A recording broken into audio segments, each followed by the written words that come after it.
தேவன் செய்யும் காரியம் பயங்கரமாக இருக்கும். யாத்திரையாகமம் 34:10. 2025 கடந்து வந்திருக்கோம்.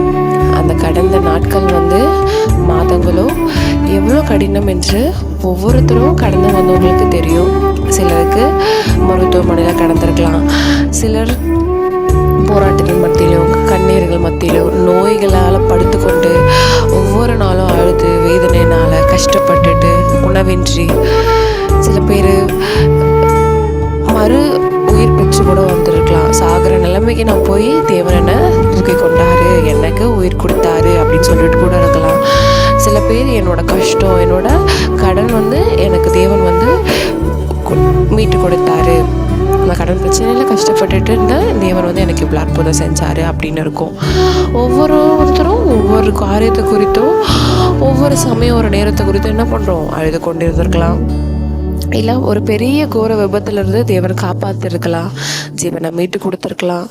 இல்லை படுத்த படுக்கையில் என்ன பண்ணிகிட்ருக்கலாம், இன்னும் கண்ணீர் விட்டுட்ருக்கலாம். நீங்கள் கலங்காதீங்க, திகையாதீங்க. தேவன் என்ன பண்ணுறாரு, உங்கள் கூட இருந்து அவரோட செய்கிற காரியங்கள் என்னவா இருக்கும், பயங்கரமாக இருக்கும்.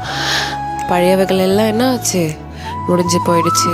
இதுக்கப்புறம் தேவன் இந்த 2026ஆம் ஆண்டு புதிய ஆண்டை உங்களுக்கு என்ன பண்ணுவார், புதிய வருஷத்தினால என்ன பண்ணுவார், நிறைய நன்மைகளாலையும் உங்களை முடிசூட்டுவார். உங்கள் கஷ்டம் எல்லாம் சரியாக போய்டும். கலங்காதீங்க, திகையாதீங்க. தேவனிடத்தில் ஒவ்வொரு நாளும் ஜெபித்து கொண்டு இருங்க.